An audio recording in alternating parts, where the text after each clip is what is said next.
ناظرین گرامی السلام علیکم ورحمۃ اللہ وبرکاتہ۔ سیدھی بات کے تازہ ترین آج کی بات خاص بات میں آپ لوگوں کا استقبال ہے۔ ناظرین گرامی، میں انصار عزیز ندوی اس وقت آپ لوگوں کے سامنے دنیا بھر سے آئی ہوئی کچھ اہم ترین خبروں کی تفصیلات لے کر حاضر ہوں۔ تفصیلات میں جانے سے پہلے آپ لوگوں کو بتا دوں کہ مشترکہ قربانی کا اعلان آ چکا ہے۔ جن احباب کو اس میں حصہ لینا ہے، ذی الحجہ کا آغاز ہو چکا ہے، لہٰذا آپ لوگ اس میں نام درج کروائیں۔ ہمیں پہلے دن کی قربانیوں کے لیے پہلے سے ہی ترتیب بنانی پڑتی ہے۔ آئیے ناظرین گرامی، پہلی خبر کی جانب بڑھتے ہیں۔ ممبروں محراب فاؤنڈیشن تمل ناڈو کی جانب سے گزشتہ 15 روز کے دوران مختلف دیہاتوں اور علاقوں میں دینی، دعوتی اور اصلاحی سرگرمیوں کا بھرپور انعقاد کیا گیا۔ اس دوران متعدد نوجوانوں، ائمہ مساجد اور طلباء سے ملاقاتیں ہوئیں، جن میں غسل کے شرعی مسائل، اسلامی عقائد، حسن اخلاق، والدین کی خدمت اور دین علم کی اہمیت جیسے بنیادی موضوعات پر سیر حاصل گفتگو کی گئی۔ مختلف مقامات پر جمعہ کے خطبات بھی دیے گئے، جن میں ایمان کی حفاظت اور وقف جیسے اہم دینی موضوعات کو اجاگر کیا گیا۔ مقامی زبان سمجھنے والے افراد کے لیے ترجمے کا اہتمام بھی کیا گیا تھا تاکہ پیغام بہتر طور پر سمجھا جا سکے۔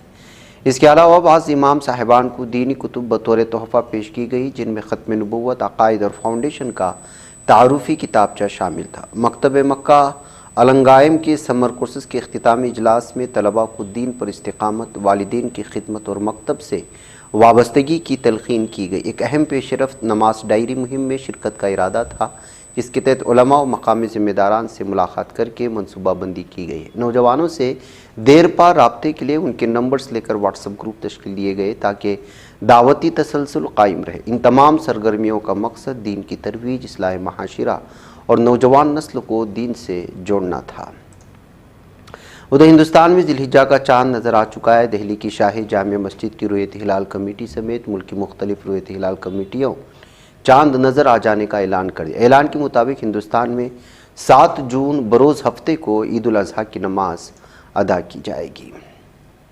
دہلی ہائی کورٹ کے سابق جج جسٹس یشونت ورما کے گھر سے بڑی مقدار میں جلی ہوئی نقدی ملنے کا معاملہ ان دنوں سرخیوں میں۔ اس تعلق سے تشکیل سپریم کورٹ کی جانچ کمیٹی نے جسٹس ورما کے خلاف سنگین الزامات عائد کرتے ہوئے مواخذے کی سفارش کر دی۔ جانچ رپورٹ میں واضح طور سے کہا گیا ہے کہ جسٹس ورما نقدی کے ذرائع سے متعلق کچھ بھی واضح جانکاری نہیں دے پائے۔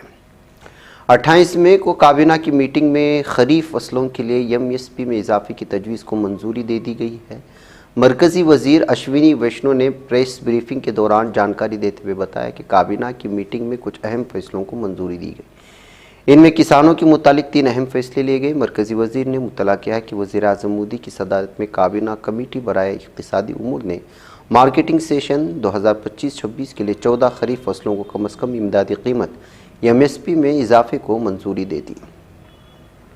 ادھر منی پور میں کئی مہینوں سے جاری نسلی تشدد کے واقعات کے درمیان ان بیرین سنگھ کی قیادت والی این ڈی اے حکومت ختم ہوئی اور پھر ریاست میں صدر راج نافذ کر دیا گیا۔ اب صدر راج کے درمیان ہی بی جے پی نے ایک بار پھر منی پور میں حکومت تشکیل دینے کی کوششیں شروع کر دی ہے۔ خبر رساں ایجنسی ANI کی ایک رپورٹ کے مطابق منی پور میں حکومت تشکیل دینے کے لیے بی جے پی قیادت والی این ڈی اے کے 10 اراکین اسمبلی سرگرم ہو چکے ہیں۔ جامعہ ملیہ اسلامیہ کی انتظامیہ گزشتہ کئی سالوں سے کیمپس میں میڈیکل کالج شروع کرنے کا منصوبہ بنا رہی ہے۔ اس کے متعلق ماضی میں کئی بار وزارت تعلیم کے پاس تجویز بھیجی جا چکی ہے۔ اب ایک بار پھر سرگرمیاں دیکھنے کو جامعہ ملیہ اسلامیہ کے وائس چانسلر پروفیسر مظہر آصف اور رجسٹرار پروفیسر محمد مہتاب عالم رضوی نے 27 مئی کو مرکزی وزیر تعلیم دھرمیندر پردھان سے ملاقات کی ہے۔ اولمپک کانسی تمغہ یافتہ پہلوان بجرنگ پونیا نے کشتی فیڈریشن کے سابق صدر برج بھوشن شرن سنگھ کو جنسی استحصال کے کیس میں کلین چٹ دیے جانے پر سخت سوالات اٹھائے۔ مظفر نگر کے ایک نجی پروگرام میں شرکت کے دوران میڈیا سے گفتگو کرتے ہوئے انہوں نے اس معاملے پر اپنے شدید تحفظات کا اظہار کیا۔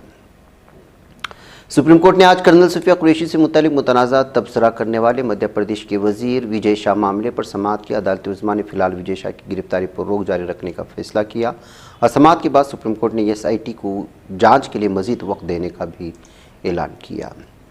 آپریشن سندور کے بعد ہندوستان کی سرحدوں پر سکٹ ہائی الرٹ جاری کیا گیا۔ اسی سلسلے میں حکومت نے پاکستان سے متصل سرحدی علاقوں میں جمعرات کو بڑے پیمانے پر موک ڈرل کرنے کا فیصلہ۔ یہ موک ڈرل کشمیر سے لے کر گجرات تک ان تمام ریاستوں میں کی جائے گی جو پاکستان کی سرحد سے متصل ہیں۔ دہلی ہائی کورٹ نے مرکزی حکومت کو ہندوستانی فوج میں گجر ریجمنٹ تشکیل دینے کی ہدایت کا مطالبہ کرنے والی مفاد عامہ عرضی کو خارج کر دیا ہے۔ ہائی کورٹ کے چیف جسٹس ڈی کے اپادھیائے اور جسٹس تشار راؤ گیڈیلا کی ڈویژنل بینچ نے مفاد عامہ عرضی پر غور کرنے سے انکار کیا، اسے پوری طرح سے تقسیم کرنے والا عمل بتایا۔ بی جے پی تقریباً 27 سال بعد دارالحکومت دہلی میں اقتدار میں واپس آئی ہے، جس کے لیے پارٹی نے کروڑوں روپے خرچ کیے تھے۔ اس کے ساتھ ہی اروند کیجریوال کی عام آدمی پارٹی پیسہ خرچ کرنے کے معاملے میں بی جے پی سے بہت ہی پیچھے رہ گئی۔ دہلی کے محفوظ ریج علاقے میں بغیر اجازت پیڑ کاٹے جانے کے معاملے میں سپریم کورٹ نے اپنا فیصلہ سنایا۔ عدالت نے دہلی ڈیولپمنٹ اتھارٹی کے افسروں کو راجدھانی کے ریج علاقے میں پیڑوں کی کٹائی کے لیے توہین عدالت کا مرتکب ٹھہراتے 25,000 روپے کا جرمانہ عائد کیا۔ حالانکہ عدالت نے یہ بھی تسلیم کیا کہ پیڑوں کی کٹائی سڑک چوڑی کاری کے مقصد سے کی گئی تھی۔ نئی دہلی میں آل انڈیا کانگریس کے دفتر پر ایک اہم پریس بریفنگ میں آسام کانگریس کے صدر گورو گگوئی نے شمالی مشرقی ریاستوں خصوصاً آسام و میگھالیہ میں غیر قانونی کوئلہ کان کرنے منشیات کے پھیلتے ہوئے کاروبار پر گہری تشویش ظاہر کی۔ انہوں نے الزام عائد کیا کہ بی جے پی کی پشت پناہی میں پورا شمالی مشرق خاص طور پر آسام غیر قانونی کوئلہ کان کرنے نشے کے دھندے کا مرکز بنتا جا رہا ہے۔ گجرات جا رہی بہار ایس ٹی ایف کی گاڑی مدھیہ پردیش کے رتلام میں حادثے کی شکار ہوئی۔ اس حادثے میں 2 جوانوں کی موت ہوئی، وہیں 4 دیگر افراد زخمی۔ رتلام کے اسپتال میں زخمی نوجوانوں کا علاج کیا جا رہا ہے۔ زخمی میں کی حالت سنگین ہونے کی وجہ سے اسے اندور منتقل کیا گیا۔ کانگریس کی سینئر رہنما جے رام رمیش نے وزیر اعظم مودی سے مطالبہ کیا ہے کہ وہ قوم کو واضح طور پر بتائیں کہ آیا یہ سچ ہے کہ امریکی عدالت میں باضابطہ طور پر دعویٰ کیا گیا ہے کہ صدر ڈونلڈ ٹرمپ نے ہندوستان اور پاکستان کے درمیان جنگ بندی کرانے میں اپنا کردار ادا کیا ہے۔ اسپیس ایکس کا سب سے طاقتور اور اب تک کا سب سے بڑا راکٹ اسٹار شپ اپنی 9ویں تجرباتی پرواز کے دوران ایک بار پھر ناکام ہو گیا۔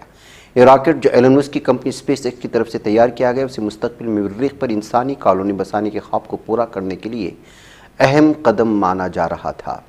امریکہ نے دنیا بھر میں اپنے سفارتی خانوں کو ہدایت دی کہ وہ طلباء پیشہ ورانہ اور تبادلے پروگرام ویزا کے نئے انٹرویوز فی الحال نہ لیں۔ یہ فیصلہ ایک ایسی وسیع پالیسی کے تحت لیا گیا جس میں تمام غیر ملکی طلباء کی سوشل میڈیا سرگرمیوں کی جانچ لازمی قرار دی گئی ہے۔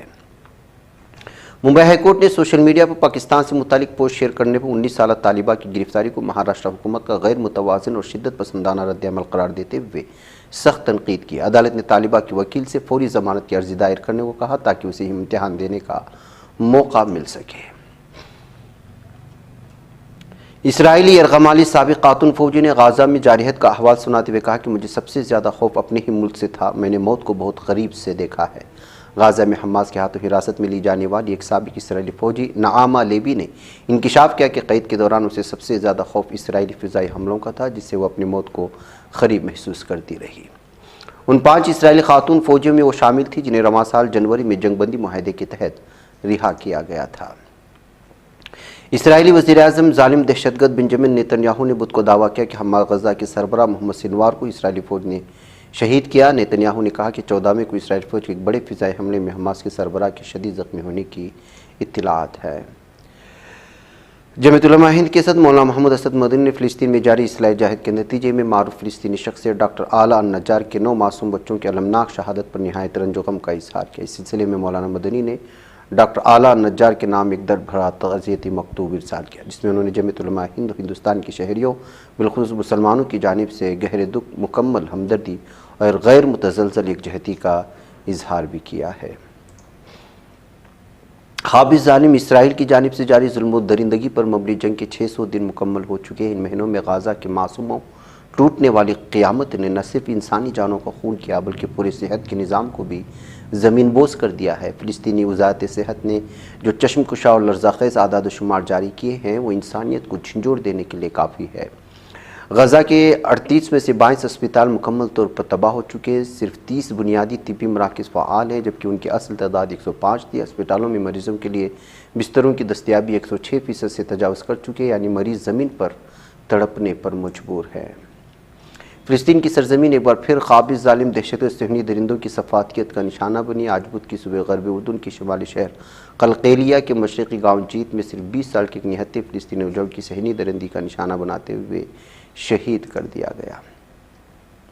اسلامی تحریک مزاحمت حماس نے خبردار کیا ہے کہ غزہ میں امریکہ کی نگرانی میں شروع کی گئی نئی امدادی تقسیم کی منصوبہ بندی دراصل ایک خوفناک فریب ہے جو نہ صرف شہریوں کی زندگیوں کو خطرے میں ڈال رہا ہے بلکہ اس کے ذریعے قابض اسرائیل کو سیکورٹی کے نام پر پورے علاقے پر کنٹرول کا موقع دیا جا رہا ہے۔ غزہ کے جنوبی شہر رافہ کے علاقے میں صہیونی فوج نے اندھادھند گولیاں برسا کر ایک بے گناہ فلسطینی بزرگ ماں کو شہید کر دیا۔ کفاودہ سلیمان السوار کے نام یہ ضعیف خاتون ان سینکڑوں مظلوم فلسطینیوں میں شامل تھی جو خوراک کے حصول کے لیے ایک جگہ جمع تھے۔